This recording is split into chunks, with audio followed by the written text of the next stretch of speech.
There's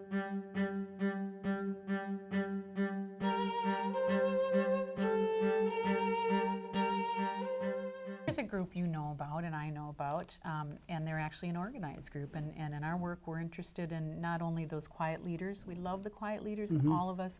What's more humbling and powerful than a quiet leader? And yet, one of our concerns in civic engagement is if we don't elevate those quiet leaders, and if we don't get those quiet leaders to talk a little bit more about what we do, we're losing an opportunity for more such leaders to see, hey, I could do that, or I might get involved in a solution. So one solution that I'm well aware of is the Police Chaplains group, and this is an organized group, and they're volunteers, and they are citizen professionals off time. This is their volunteer time, and explain what they do. Well, thanks for bringing them up. They're amazing. They truly are.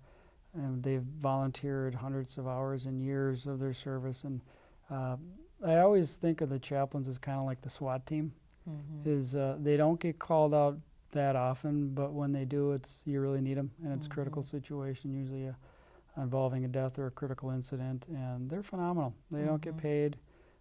You buy them a cup of coffee and they're happy, but they take turns, the group of them. They carry a phone or a pager, so they're accessible 7/24. And what do they do when they're called out? They'll come out, they've assisted with death notifications, or if we're at a death scene and the family needs support, they'll come out for that. They're flexible. They'll do it. But they are not in officer mode. They are in support mode. I've seen one of them in action by accident. Correct. He was involved. He was called out for a young man who was involved in a fatal accident. It was the young man's mistake, and the man was very shook up, young guy.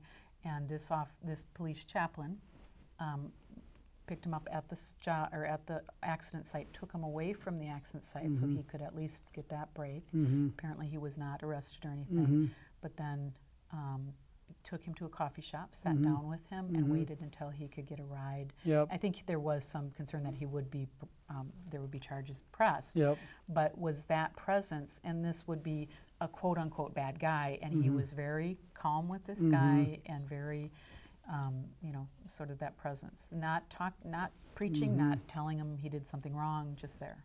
And I think I know which call you're talking about, and that's a great example of where clearly this human being made a terrible mistake, and there's no doubt they wish that had never happened.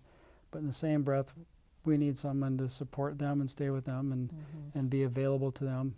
And that's a great example of they came out, we just called and they came and said, can you help this person while we sort through all the details and look at the potential charges later. And clearly this person was not a flight risk and wasn't a risk to harm anybody. So, if that would have been the case, it would have been handled differently, and the chaplains wouldn't have been involved.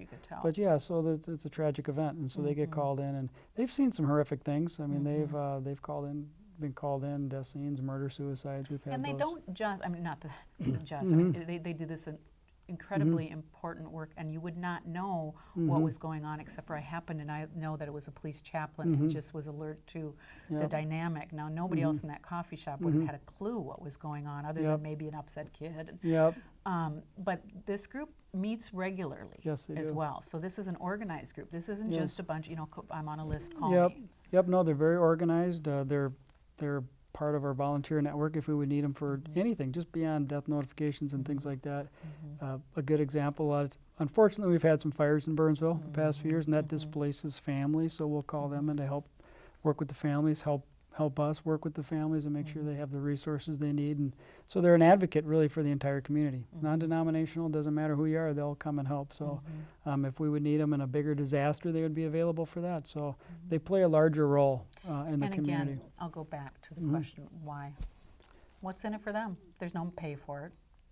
And they're nice men, but I don't think they're just doing it, and they're great men. Right, I've met these men, and they are that quiet leader, and you feel almost a holy presence, or I do when I'm with them. And yet, what are those other reasons? What's the pragmatism of doing something like that? Why waste your time? They've got wives, they've got families with their own issues. They're good human beings.